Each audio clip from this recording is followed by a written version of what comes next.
And now for something completely different. Forget everything you've been told by others before. Get ready for the real deal, the full story. Real talk about money, markets, life. Now, it's The Real Investment Show with Lance Roberts, presented by RIA Advisors.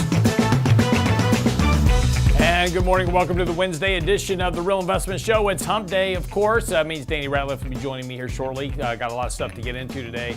But interestingly, yesterday, I don't know if you heard about this, Senator Markwayne Mullin basically challenged the head of the Teamster Union to a fight during a hearing. Now, I think this is awesome. This may solve all of our problems in Washington. Just follow me for a second, right? Instead of electing these 900-year-old guys, right, to go up to Washington to solve our financial problems, right, and to deal with our issues, we just start electing UFC fighters and Navy SEAL guys, right? And then so you bring a bill to the floor, and then whoever wins the fight passes the bill, right? I mean, this would just, solve all of our problems. You want a budget cut, you throw your best guy in there to get a budget cut. If he loses, well, you don't get a budget cut. It's all fair, right? I mean, there's no partisan politics in this. You just put up your best guy for the bill. If he loses, he loses. I'm thinking this could be a new trend for America. I have to say I stole it, though. The idea I stole is from a movie called Idiocracy, where we elected a pro wrestler as president. But I was thinking about that last night. Since we are heading towards Idiocracy anyway in America, I mean, might as well just go ahead and throw him in the ring and let's just solve the problem there. So I think Markwayne Mullin is onto something, and I don't know if personally I would have picked a fight with the head of the Teamster Union because you don't want to turn up like Jimmy Hoffa, but just saying. Anyway, seriously, got a lot of stuff to talk about yesterday. Of course, yesterday's big move in the market, market up almost 2% yesterday. Now, that seems like a lot, right? Market was up 2%. Don't forget, the last time that we had a surprise CPI report, we were up 5.5%. So, 2% big day, but a lot of this move in the market had already been priced in. The market's been sniffing out this kind of weaker inflation number here for a while. Bond yields have been falling. So the report yesterday certainly came in weaker than expected on CPI, and that led to basically a lot of things occurred in the markets. We had a very broad rally in the markets yesterday. RSP, we were talking about the weakness in RSP yesterday during our Before the Bell commentary. Big move yesterday, up almost 3% yesterday in RSP. So it was a very broad rally across the board yesterday on this number. A couple of things coming out of this, though, is that the Fed is now done hiking rates, at least for the moment. But here's the problem, as we've talked about before. In fact, we'll write about this in this weekend's newsletter. The problem with rallying markets, and this is fine that the markets are rallying sharply here and bond yields are falling, that's great, asset prices are going up, you feel better about it, right?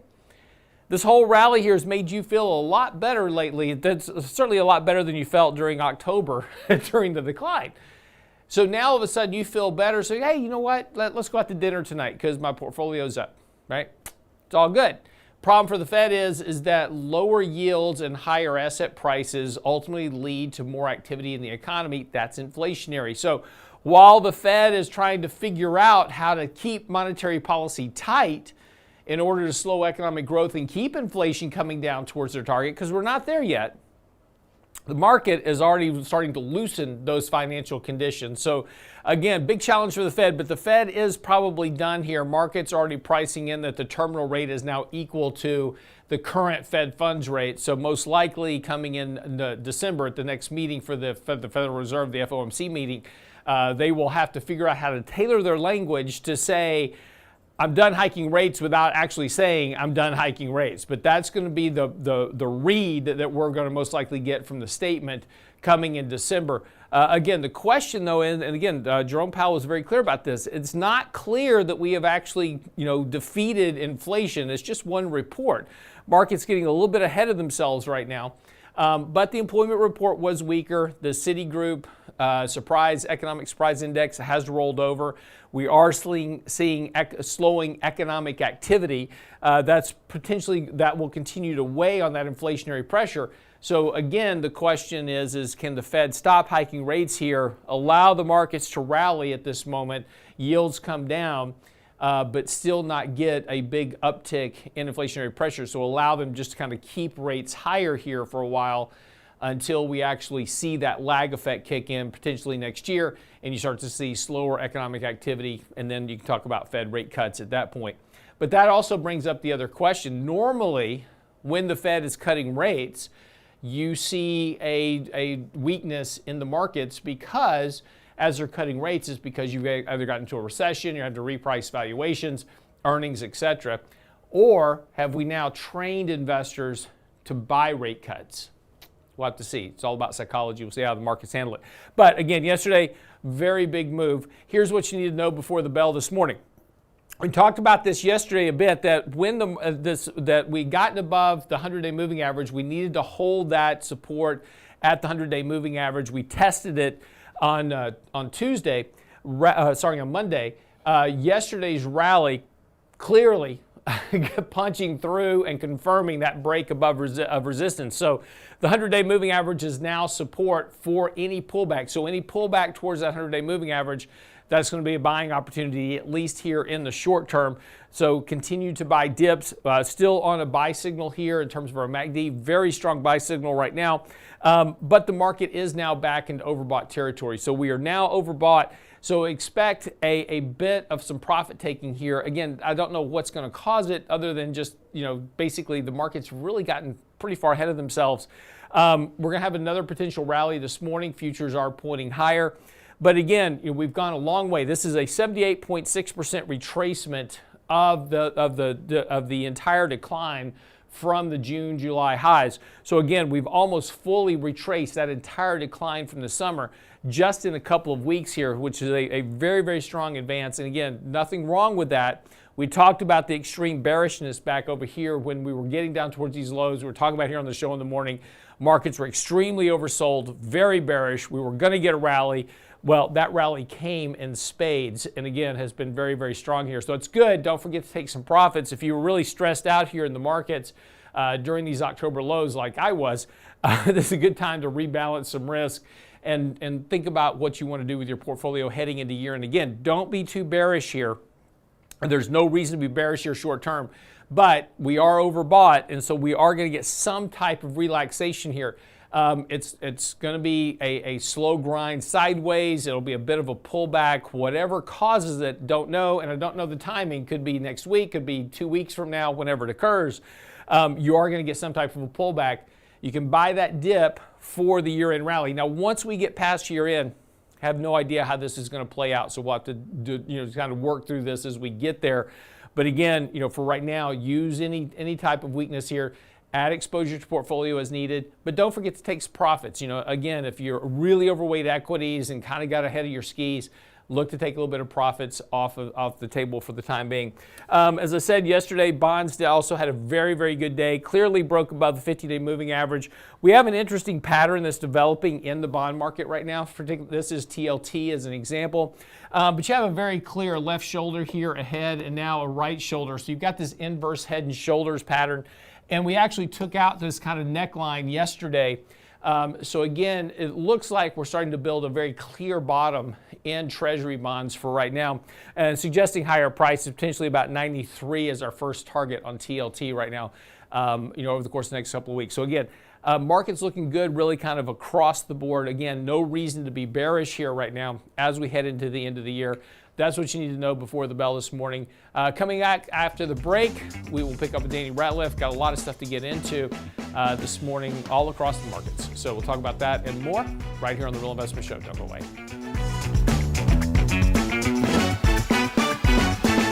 Get daily investment news you can use, delivered at the speed of the internet at realinvestmentadvice.com. The Real Investment Show YouTube page has all of our videos ready for your easy access. From 3 minutes on markets and money to each.com. Hi, Lance Roberts here. If you're like most people, your 401k plan represents the bulk of your retirement assets. And unfortunately for many, managing your 401k plan can be difficult. There's so many choices, so many things to consider. With just a quick email, a couple of questions, you can put RIA advisors to work for you managing your 401k plan. Get started right now at the website, realinvestmentadvice.com, or simply call our toll-free number, 855-RIA-PLAN, or again, simply online at realinvestmentadvice.com. Small businesses are discovering that attracting and retaining top talent come down to more than just salary. In today's highly competitive job market, compensation is more than just wages. Hi, I'm Tom Allen, RIA Advisors Retirement Plan Consultant. Healthcare and retirement plans can make the difference in hiring and retaining the best employees. We can show you how to build an affordable, effective employment package that delivers true value for your workers and your business. Call me toll-free at 855-RIA-PLAN or online at realinvestmentadvice.com. And now, another page from the Real Investment Advisors Investing Manifesto. Bulls win in bull markets. Bears win in bear markets. Eagles soar above and take advantage of opportunity. Let us help you soar as you reach your financial goals with RIA Advisors. Neither bull nor bear. RIA Advisors, 281-501-1791 or online at realinvestmentadvice.com. The Real Investment Show.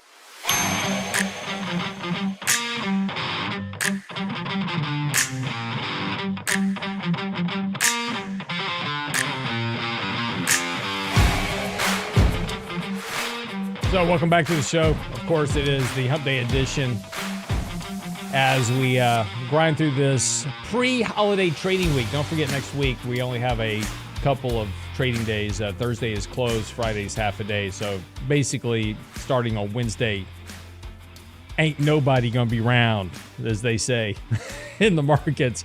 It'll be the inmates running the asylum for a couple of days. But so again, what's kind of going on right now is a lot of pre-positioning. And as I said, market's very overbought here short term. So expect a bit of a pullback. But inflation, the inflation read yesterday, very, very good. This morning we have PPI, which is the other side. So we have the consumer price index, and today we'll have the producer price index. And we'll see if we get some further confirmation on this kind of slowing inflationary trend. But inflation's a problem. Black Friday right around the corner. So shoppers getting ready to go shopping and a group of individuals in Washington, D.C., of course, that is the bluest of the Maryland districts up there, have started their Black Friday holiday shopping very early. Doorbell footage from a newly built townhome in a neighborhood outside Washington, D.C. shows a group of armed men carjacking a UPS driver in broad daylight. So just basically, it'll be a surprise Christmas for people. It's like, I don't know what's in the box, but whatever's in the box, Merry Christmas. So shopping starting early. Shopping, that's what we're calling it now? That's shopping. Well, I mean, if you're not going to prosecute them, might as well just call it shopping, right? I suppose. So the world we live in. Anyway, exactly. So Danny, good morning. Welcome to the show. Morning. Yeah, so you walked into a show this morning. We got UPS carjacking, so we have senators, throwing throwdowns with the head of the Teamsters Union yesterday. I feel like this is local news. What's going on, Lance? It's all coming out of Washington today. It's not local. Anyway, a lot of stuff to get into. As I said, PPI out this morning. Also this morning, a lot of earnings coming out. Advanced Auto Parts, Cisco, Fiserv, JD.com, Palo Alto Networks, Target, TJ Maxx. So again, we're continuing through this earnings season. So far, earnings have been okay. They've not been stellar, but they are certainly beating the much lowered estimates. And again, the rewards for these stocks have not been great until just yesterday. So we'll see if we kind of get some push through today, and then of course tomorrow we've got initial jobless claims reports as well. So again, we're working through this data that the Fed is looking at. But all of a sudden, right now, the market is now coming to the realization that the last rate hike was in June, and we're not going to see any more rate hikes from here. In fact, as I said earlier, the terminal rate for the market implied Fed funds rate, is now equal to the Fed funds rate. So again, even the market's now suggesting that the Fed is done hiking rates. Now, what that means, of course, we'll have to figure out. we've been talking about this lag effect. We haven't really seen it show up yet. The economy was strong in the third quarter, but we are starting to see some signs of real economic weakness now. The latest employment report, et cetera. Will we see that continue as we get into the first part of next year? And then we'll have to go from there. So again, as we get through the end of the year, again, there's no reason to be overly bearish right now, but there's certainly reasons to, continue to manage portfolio risk, et cetera. It's been a challenging year. Overall, outside of just, 7 to 10 stocks, it's been a tough year for markets. It doesn't seem that way because you're just looking at the headline markets up 15, 16% for the year. It's like, hey, nothing wrong with the markets. But it's not really been that way once you look underneath the surface. And, most portfolios are not tracking the S&P unless you're just invested into an index. So, well, that's right. If you still have bonds, you're still underperforming. Bonds are down once again this year. You also have, you mentioned RSP in the first segment. I mean, I think that's a very good way that you can actually track and see what's actually going on underneath the surface. And, I think it was up 0.89 as of yesterday for the year. Yeah. Yesterday, actually all markets performed much better. So we saw that track up quite a bit.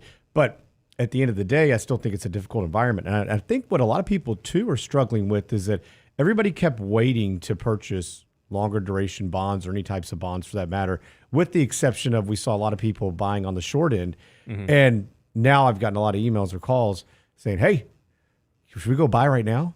Yeah. And, that's a tough question because I think this could bounce around here from here to there based on earnings, based on what, other economic data comes out.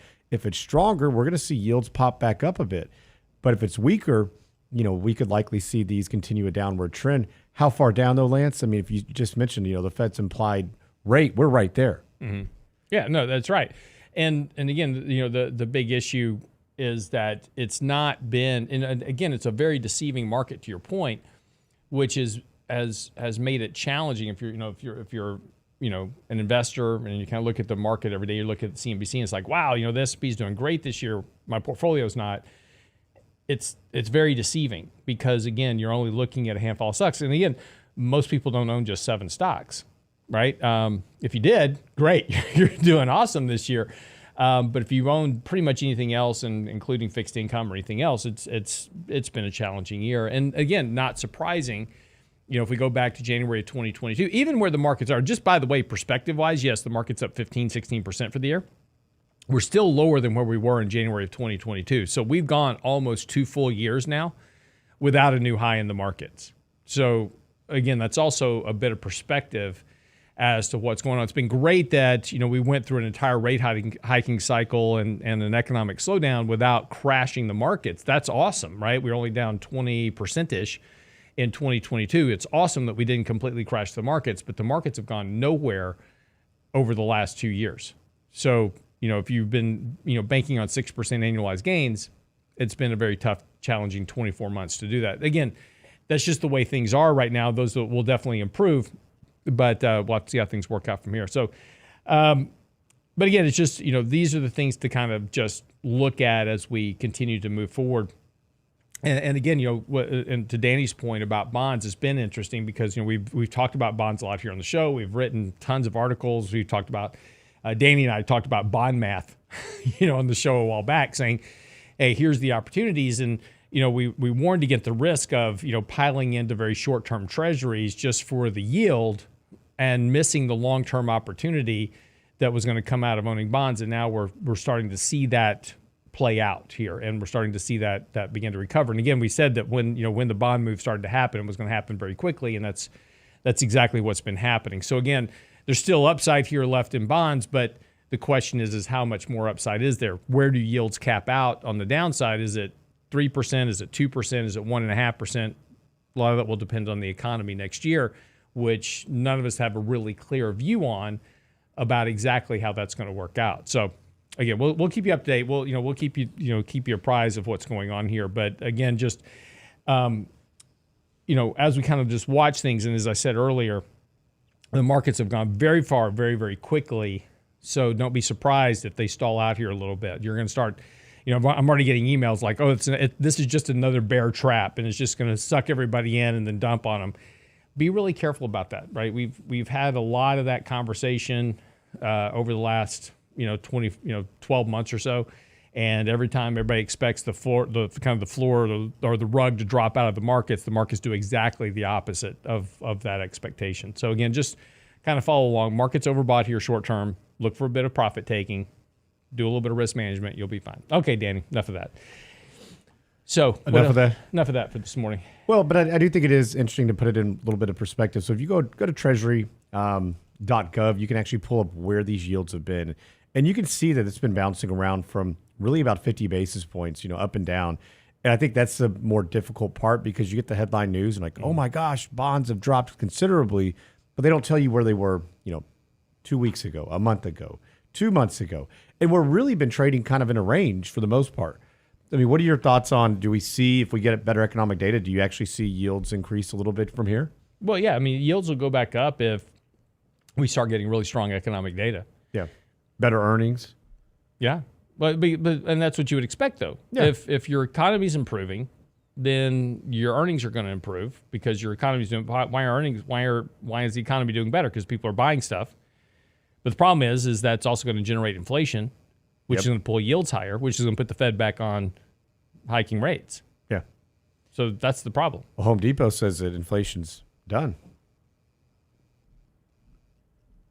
Yeah. For now. But no, you're missing the point. It doesn't matter what they're saying. If I get it. I mean, strong economic data, correct. you're going to get inflation. Correct. Right? And Yeah. the Fed's going to have to start hiking rates again. Correct.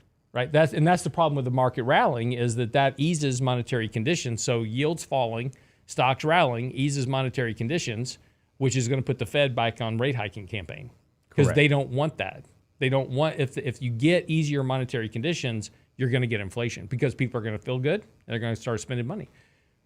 Now, at what point, though, do you see people just run out of bandwidth to do so? I mean, we see credit card debt at all-time highs once again. We're seeing delinquencies creep up, especially, with student loan debt. I mean, I know, but... Never count out the consumer. Yeah, but at what point do you count the banks out? No, think about this, right?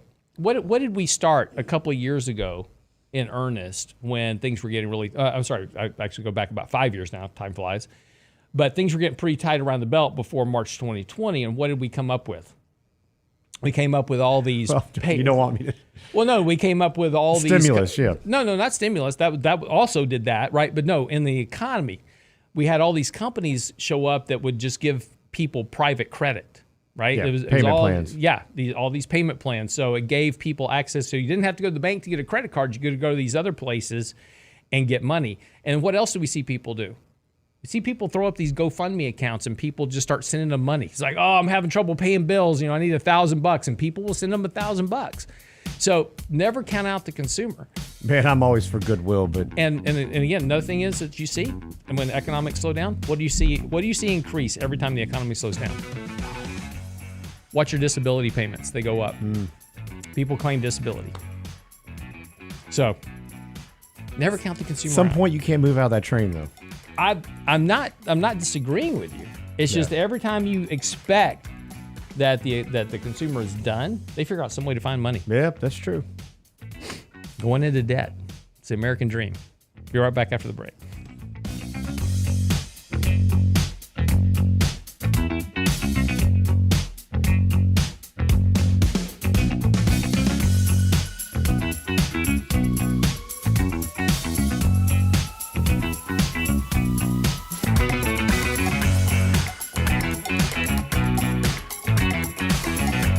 The Real Investment Advice blog. It's required reading for the informed investor. Catch it today at realinvestmentadvice.com. Oh, Red, I declare, I plumb missed that candy coffee. Whatever am I gonna do? Don't you worry, little darling. We'll watch it again on our YouTube channel. Why, Red, I never. The Real Investment Show YouTube channel has all of our past presentations, from Candid Coffee and Lunch and Learn to special topic discussions, and all of our live show recordings preserved for you. Subscribe now to the Real Investment Show YouTube channel, or look for the link on our website at realinvestmentadvice.com. Health and financial security touches everyone within your organization. Offering benefits for all doesn't need to be complicated. Hi, I'm Tom Allen, Senior Benefits Consultant at RIA Advisors. RIA Benefits provides independent expertise to find solutions that speak to the mission of your business, the culture you want to establish, and the budget you are able to work within. Book a free consultation with me at realinvestmentadvice.com/retirement, and we'll find a solution that takes care of your most important asset, your people. realinvestmentadvice.com/retirement, realinvestmentadvice.com. You can get daily real investment news you can use, delivered at the speed of the internet. Sign up for Lance's newsletter now at realinvestmentadvice.com. In 1999, a parafiduciary group of financial advisors were busted by corporate giants for trying to operate in their clients' best interest. These men promptly escaped from a high-cost margin environment to the Houston Energy Corridor. Today, still excoriated by their former employers, they survive as protectors of others' fortunes. If you have a problem about preserving capital, if no one else can help, and you can find them right here, maybe you should hire the RIA team. Can't catch the whole show now? Listen to our podcast later at realinvestmentadvice.com. The bets are on right now for the NVIDIA drinking game. The Real Investment Show podcast. Every time NVIDIA says the word AI, you have to take a shot. Same show, your schedule. By the time they get half the country will be completely obliterated and it really won't matter what they say their earnings were, which will be just in time for the debates. Exactly. At realinvestmentadvice.com. That's all of the drinking game right there. And now, another page from the Real Investment Advisors Investing Manifesto. Manage risk and volatility rather than trying to manage gains. You don't have to be right all the time. Long-term investing success is a 70% gain. Let us help you reach your financial goals with RIA Advisors. Neither bull nor bear. RIA Advisors, 281-501-1791 or online at realinvestmentadvice.com. Real Investment Show podcasts are now available on iTunes. Listen anyplace, anytime at itunes.com. Hi, Lance Roberts here. If you're like most people, your 401k plan represents the bulk of your retirement assets. And unfortunately for many, managing your 401k plan can be difficult. There's so many choices, so many things to consider. With just a quick email, a couple of questions, you can put RIA Advisors to work for you managing your 401k plan. It's a quick and easy application. Just simply click Ask a Question at realinvestmentadvice.com or give us a call at 855-RIA-PLAN. That's realinvestmentadvice.com. The Real Investment Show YouTube channel has all our videos ready for your easy access. Now, with the new and improved Before the Bell report. Subscribe and bookmark our YouTube channel at realinvestmentadvice.com. You're listening to The Real Investment Show.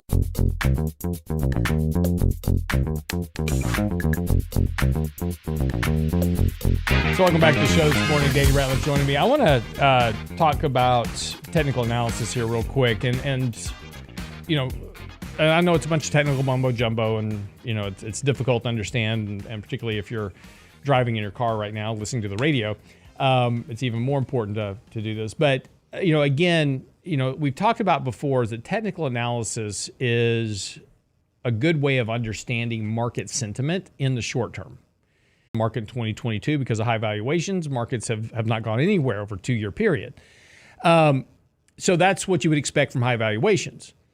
In the short term, though, over weeks, days, months, fundamentals don't mean anything. So if you're buying a stock, you know, there's like my holding period is 5-6 months and you're buying a stock based on fundamentals, you know, don't worry about that. Just you buy what's going up. It's momentum trading if you're trading very short term. But, you know, one of the challenges that investors get themselves into with technical analysis is taking technical analysis too literally. And what I mean by that is we talked about the S&P and that the market had broken the 200-day moving average back in October. And we said, hey, be cautious here. Just because we broke the 200-day moving average, don't immediately run out and sell everything. What you're looking for is for the market to confirm that it has broken the 200-day moving average and that we're establishing a downtrend, et cetera. And, you know, the market kind of flirted around with the 200-day moving average for about a week and then broke right above it and then took off running ever since. And that's those head fakes that people get themselves into. And then they go, oh, well, see, technical analysis doesn't work. I sold everything when the market broke the 200-day moving average and it reversed and I missed out on the whole rally.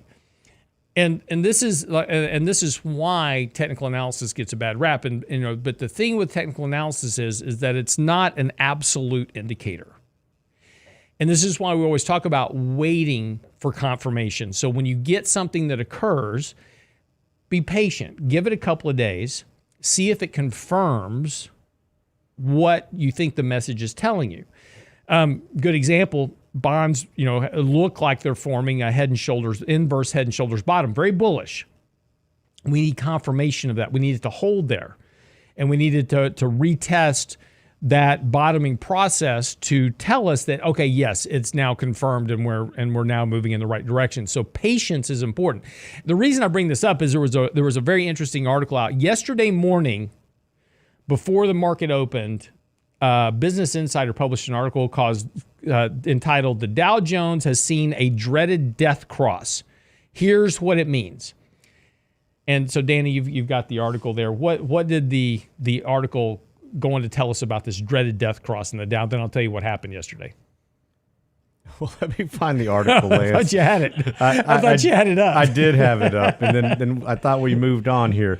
But so, technically what it goes back says, listen, this hasn't happened since March of 2022. And at that point, the Dow fell 12% over a 6-month period. And essentially, they're saying that this precedes any larger, bigger drawdown. And going back to 1929, 1938, 1974, 2008. Yep. And that's right. Historically, you're going to see that where short-term moving averages are going to fall below long-term moving averages in a more substantial decline. The problem with it is just what you mentioned, is that what if it pops back up? Yeah. And how many times does that happen? That's one thing the article does not mention. Right. And then this is what I'm saying is, like, you've got to give it time. So here's what happened yesterday. If you take a look at the Dow yesterday, the 50-day moving average is sitting right now on top of the 200-day moving average. So if yesterday would have been negative, it would have crossed below it. But again, remember, it's the average price of the 50 over the last 50 days.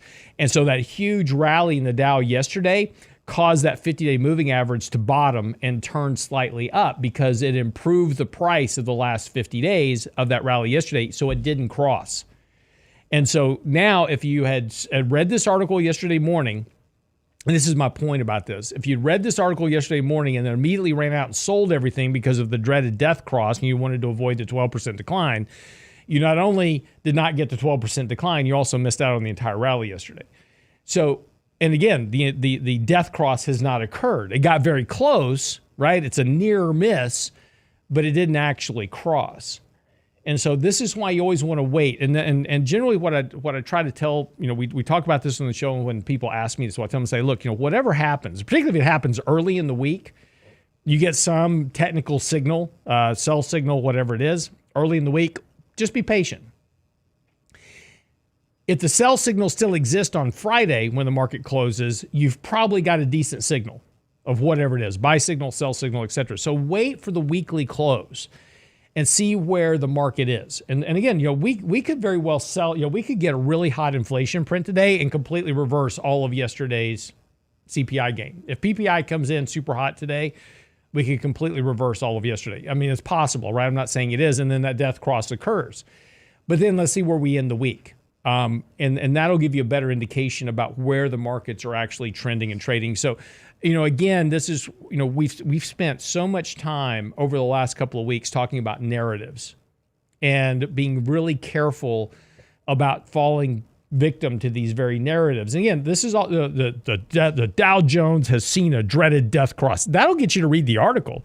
It got Danny to read the article. And it's still the number one article on Markets Insider. I would honestly expect it to see the opposite at this point and be like, market's roaring, get in. Yeah. And usually that's what happens on most of these major, news websites. And no, it's still there. Yeah. And the reason is that gets clicks and headlines. Yeah.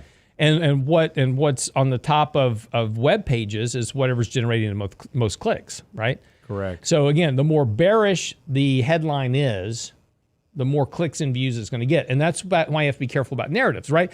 Just remember 2 weeks ago, we were sitting here talking on the show about the whole bond market narrative that, the debts and the deficits are why interest rates can only go higher from here. And now we're below 4.5% on 10-year yields in 2 weeks. that narrative died a brutal death.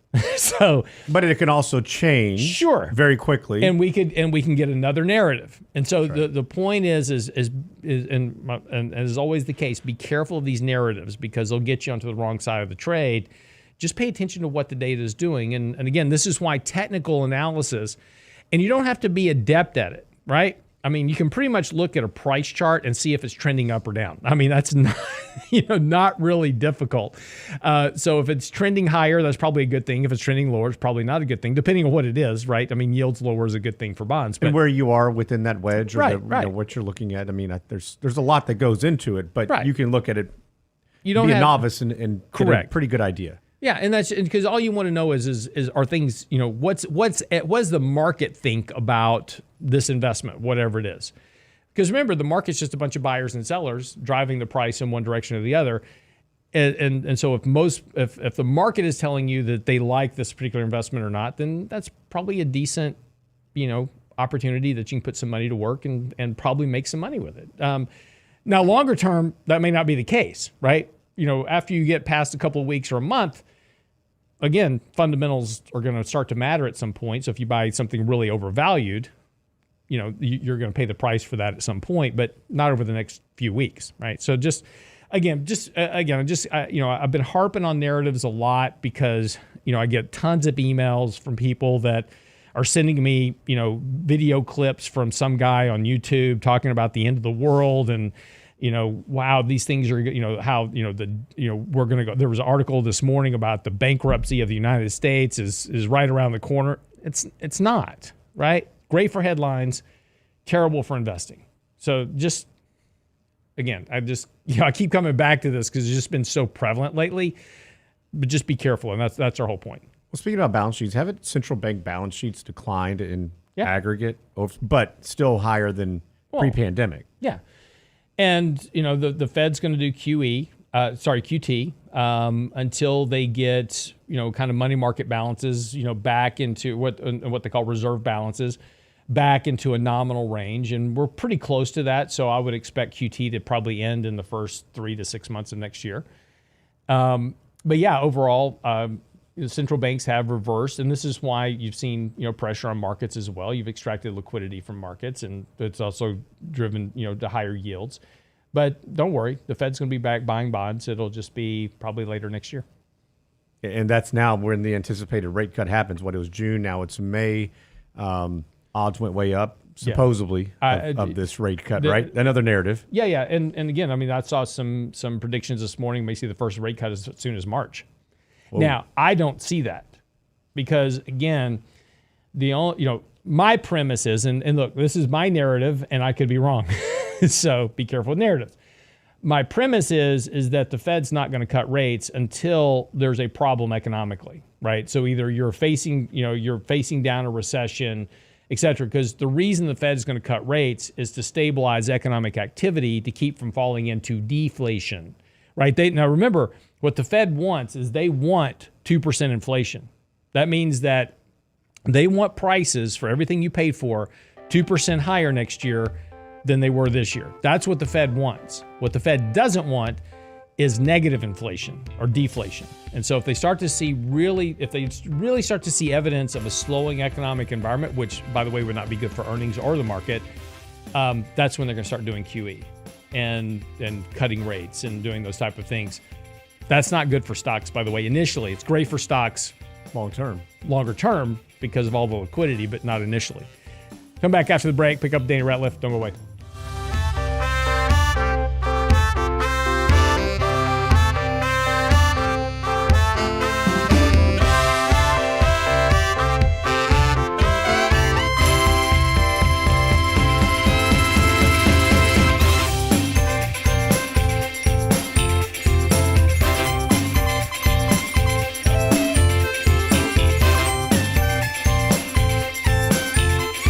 Get daily investment news you can use, delivered at the speed of the internet at realinvestmentadvice.com.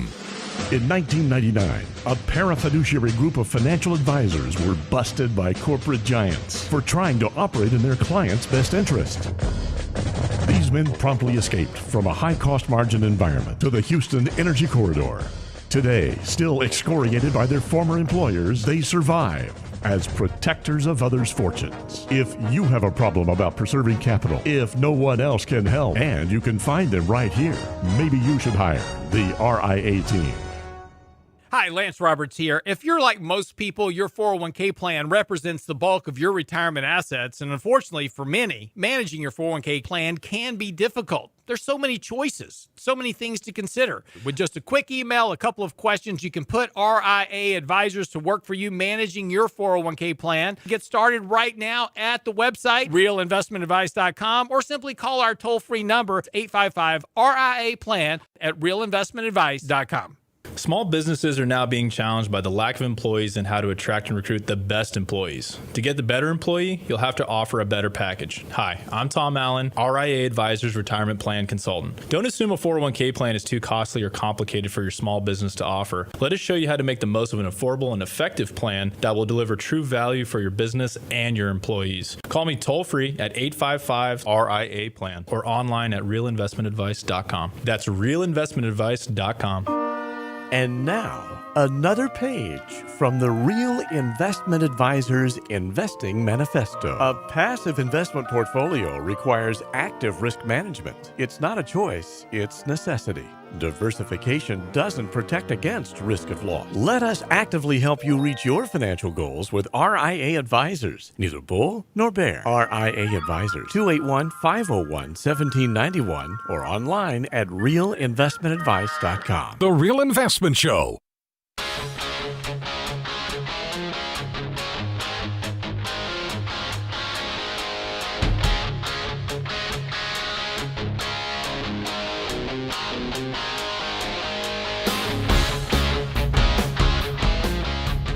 I saw an interesting article out this morning. I was reading on the break, reading an article here real quick about the new Toyota Camry. It will be sold as a hybrid only. Now, Toyota has not made that big leap into EVs because they're not cost productive. And it was interesting because right on the heels of that article, there was an article about Lucid, which loses $277,000 per car that they make. So it just goes to show you what, a decade long of zero interest rates and massive flood of monetary liquidity will do. It generates a whole bunch of really bad investments. So WeWork, Lucid, It doesn't seem very economical. It's not. But, again, when there's too much money sloshing around, you can fund really bad ideas and fund ideas that are not profitable. But again, once you start getting inflation, people start coming back to the reality of, money's got to work in a certain manner, and you kind of start fleshing out some of these things. WeWork just filed for bankruptcy. So, anyway, just an interesting sideline. Yep. So again, a couple of things that are changing. I thought this was interesting. I've got kids in college right now, and they're doing their student loan thing because I don't help them for college. That's up to them. But I guess for people that want to actually help their kids, there's some new changes to 529 plans. Coming up. Yep, there's some big changes. We've talked a little bit about this on the show. So Secure Act 2.0 actually came out and made some amendments to how 529 plans work. And essentially, historically, these funds grow tax-free. You use them for educational expenses. Also, some potential gray areas in there as far as what you can. But typically, it's room, board, tuition fees, things of that nature, books. And it's been great because those funds grow tax-free, assuming they're used for those purposes. If you do not, there's a 10% penalty. It's an IRA. And it's taxed, right? It's like an IRA. Well, it's very similar in that aspect of it. Now, you've been able to change beneficiaries, so that's nice. If you have several children, you could use one larger account, fund it, change beneficiaries if there's a lack in age, as long as you're keeping it within the immediate family. So there are some benefits to that. Now, the biggest, I think, downfall for many people is like, well, what if the kids don't use it? What if they don't go to school? So a lot of people have been very probably apprehensive to use, just especially with all the hate on universities that we have going on now. Yeah, but I think it's gone on even longer than that. Yeah. But it always been, it's one of those tools that is, some people love them. Some people are like, I'm not going to touch that. And so what they've done now, though, is they've actually have a new rule within it where you can actually transfer leftover funds into a Roth IRA. So, which is really nice because at 529, without a penalty. Now, The kicker is you can only do $35,000. You cannot, it has to be to your original beneficiary. So for those people out there who've been using one account, you can't go change the beneficiary and say, okay, we're going to do $35,000 to the initial beneficiary of it, your oldest. Then we're going to do another 35 to the middle one, and then another 35 to the youngest. They need to have their own accounts. So they also, the funds have to be in there. I'm a little confused. If I'm confused, that probably means somebody else is confused. No, everybody's got this, Lance. No, but so let's say I set up a 529 for my son. Correct. Right? And so there's 30 grand in it, and he decides not to go to college. So after I bury him in the backyard, I can then transfer that into a Roth IRA for me. No, not for you. Okay, see, for this is the where beneficiary. So it'd have to be. So I can't bury him in the backyard because I have to give him a Roth IRA. Not until after you give him the Roth IRA. Gotcha. Okay. Just that's what I was confused about. So yeah. So now the other caveat is you can't just set this up, put funds into it, and then use this as kind of a backdoor Roth. The account has to have been established and maintained for at least 15 years, and the funds that you transfer out have to have been in the account for at least 5 years. So there's some rules around it. I'm not real sure how they're going to figure that out as far as what funds were taken first. You know, from a taxation perspective, especially in an account that is technically, a tax-free withdrawal if it's used for purposes intended of higher education or education in general. So there's going to be some accounting stuff I think they're going to have to work through, and we're still waiting on, a lot of this stuff. We can get this whole other topic for beneficiaries of IRAs for required minimum distributions from the IRS. But this is going to be, I think, a really nice tool. So now you can look at a 529 plan as being, yes, for college education, but it can have a retirement component to it as well that it did not have previously. Now, when 529s first came out, everybody was kind of jumping. They were buying state specific. I live in Texas, so I get the Texas 529 plan, but I don't have to do that. I can get a 529 plan from Alaska, right? No, you can. And in Texas in general, just here, because we have no state income tax, we don't have any incentives to use specifically Texas. So we can use New York, New Hampshire, Virginia.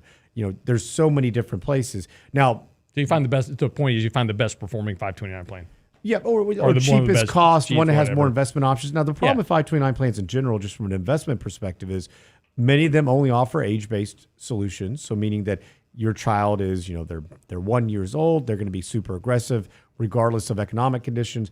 And then over time, it gets a little bit more conservative, kind of like that target date retirement fund.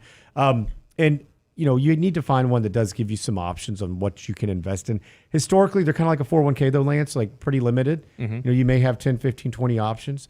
But if you are in a state with state income tax, you will want to use your state-specific fund because a lot of times those contributions may have some tax incentives on the state level. So you need to be mindful of where you are, where you may move. You can always transfer one from one place to another. But be mindful of what those fees may look like as well, because the new account may have a setup fee. Most of them don't. But more importantly, they may have a fee to transfer from one to another. Now, when you're taking money out of the 529 plans and for college expenses, what defines the college expense part? I mean, like, can I buy a computer or... If you can show a need for that. Now, I've had CPAs say, well, you can go buy a vehicle if you can say this is specifically to get from point A to B to go to school. It can't be a shiny yellow Corvette, was their words specifically. But that's a gray area that I don't like to really wade into that water. I'd rather prefer the black and white aspect of it and say, hey, here's what you can, here's what you can't do. I think it's what most people are comfortable with when it comes to that. Well, I guess my question is who asks those questions? So I take money out of my 529 You get audited by the IRS. That's when they're going to say, show me your list of expenses. Yeah, show me where this went. Gotcha. So a lot of people like paying like the school registrar directly. So it goes directly from the account. It cuts them a check. They send it right over. And then it's a little bit easier accounting in that aspect of it. But, I tell everybody, whenever you're using a 529 plan, make sure you're showing those receipts and you're keeping them. Because if you do get audited, you just want to say, hey, here's exactly where the funds went. Here's how much it was. You don't want to be penalized on something that, you did, but you didn't account for properly. Because a lot of people will take the money, they'll put it in their checking account, and then they'll be like, oh, here's money for this. They may pull out cash and give it to their student. And you can't trace that, and if you get audited, I would suspect that would be problematic. And since they just hired like 50 million new IRS auditors, chances are Yeah, I mean, be sure and track your expenses. they will not call you on the phone, though. Remember that? Yeah, exactly. They send you a nice letter in the mail. That's what happens. Yeah.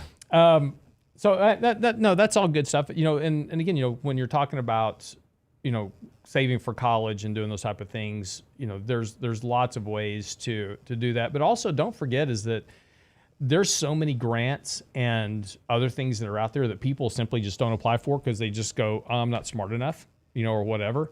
You'll be surprised how many grants are out there that you can get because simply nobody applies for these. You would be So shocked. There are so many. I sit on a advisory board and they just kind of, we talk about these things from a scholarship and grant perspective on how many are very specific. It may be to your specific high school and somebody doesn't even know about it. It may be $500, but what we find is the students that are the most successful are the ones that actually, do this regularly, and they'll go out and they'll pick up $500 here, $2,000 here, and it all adds up. Yeah. And it's amazing. And once you get that loan, that grant or the scholarship, you may be in line to get it the following year as well. If you keep up with some of them, they have specific parameters. You have to have a 3.0 GPA. You have to live in this area. You have to have grown up here. Your parents have to be, you can name it. Some of them are the criteria is very specific. So some people may not even be able to apply. Right. But yeah, there's a lot of money that's left out there. And, and there's consultants that you can hire and it's worth the money to go, and they know where all these things are and they know how to go source them out. So if you don't want to spend the time doing it, it's probably worth hiring somebody to help you do it. Well, we've always, been a big fan of sitting down with your student, making sure that as you're filling out FAFSA forms, that they're actually there with you. They understand it. They understand, the steps that you're going through. I think it's a really good learning experience. And then also have them go sort these out. Go see your guidance counselor at high school. They should be able to point this stuff out. Right. And I think that's a very unused service. I think these guys need to be using those. I'd probably say junior year, start talking about what exactly you're going to go do, how you're going to do it, how can you pick up all those the low-hanging fruit and make it a heck of a lot easier. Yeah, that's what my son did when he went to college. I mean, the first thing we did was we found the counselor, went there, and they had a whole list of, here's a whole list of grants that you're going to apply for, and he applied for like 4 of them and got 2. So, it's just stuff that nobody else applies for.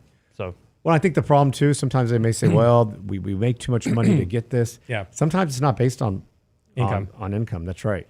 And so anytime you can get those extra funds, it goes a long way. Now, I'm not saying don't go save, don't use the 529 or find other ways. No, because what if that is not there? What if things change?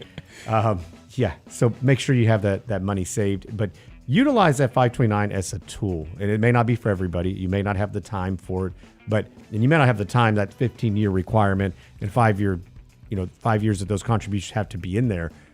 So that Roth may not work. That's for right. everybody. There you go.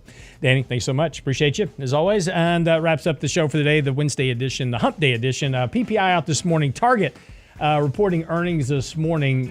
They basically clubbed their low-hanging estimates. Their estimates have gotten ratcheted down dramatically. They just clubbed those estimates like a baby seal this morning.